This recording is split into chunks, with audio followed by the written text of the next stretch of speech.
தென்னிந்திய நடிகர் சங்கத்தின் பெயரை மாற்ற நடிகர்கள் ரஜினி, கமல் யோசனை தெரிவித்துள்ளனர். நடிகர் சங்க தேர்தலுக்கான ஓட்டுப்பதிவு சென்னை மயிலாப்பூர் ராதாகிருஷ்ணன் சாலையில் உள்ள பள்ளியில் நடந்தது. ஞாயிறு காலையிலேயே ஓட்டளித்த நடிகர் ரஜினி, யார் வெற்றி பெற்றாலும் முதல் வேலையாக தென்னிந்திய நடிகர்கள் சங்கம் என்பதை தமிழ்நாடு நடிகர் சங்கம் என்று மாற்ற வேண்டும் என்றார். வாக்குறுதியை நிறைவேற்றுங்கள், இல்லையேல் ராஜினாமா செய்யுங்கள் என்று ரஜினி கூறினார். தொடர்ந்து ஓட்டளித்து விட்டு வந்த கமல், தென்னிந்திய நடிகர் சங்கம் இந்திய நடிகர் சங்கமாக மாற வேண்டும் என்றார். தேர்தலுக்கு பின் மீண்டும் அனைவரும் ஒற்றுமையாக செயல்பட வேண்டும் என்றார்.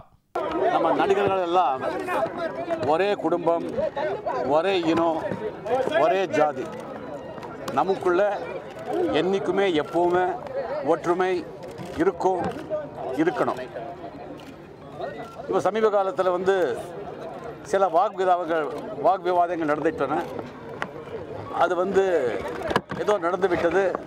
அதுக்காக நமக்குள்ளே ஒற்றுமை இல்லை அப்படின்னு சொல்லி தயவு செஞ்சு ஊடகங்கள், மக்கள் யாருமே நினைக்கக்கூடாது.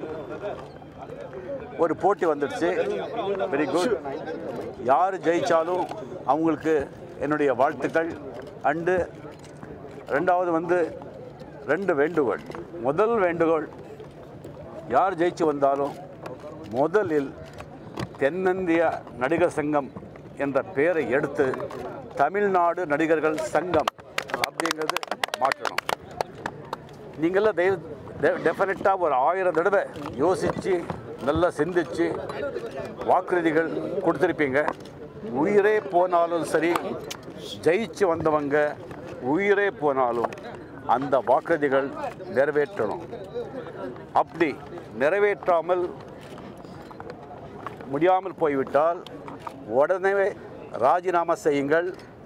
அது உங்கள் மனசுக்கும் நிம்மதி, உங்களுக்கு நன்பேரும் கொடுக்கும். வருங்காலத்தில் நல்ல எடுத்துக்காட்டாகவும் இருப்பீர்கள். பல பெரியவர்கள் ஆசையுடன் எழுப்பிய ஒரு சங்கம் தென்னிந்திய நடிகர் சங்கம். இந்தியாவில் நார்த் இந்தியாவில் ஒன்று இருக்கிறது, தென்னிந்தியாவில் ஒன்று இருக்கிறது. இன்னும் சொல்ல போனால் தென்னிந்திய நடிகர் சங்கம் இந்திய நடிகர் சங்கமாக மாற வேண்டும் என்பதுதான் என்னுடைய ஆசை. இனி உள்ள பிரிவுகள் போதுமானது. இந்த எலெக்ஷன் முடிஞ்சதும் மறுபடியும் எல்லாரும் ஒன்றா சேர்ந்து கொண்டதுதான் என்னுடைய வேண்டுகோள். தவறுகளை இந்த குடும்பத்தில் திருத்திக் கொள்ள வேண்டியது அவரவர் கடமை. அதை செய்வாங்கிற நம்பிக்கை எனக்கு இருக்குது. அதற்கான சாயல்களும் நேரமும் இது என்று நான் நினைக்கிறேன்.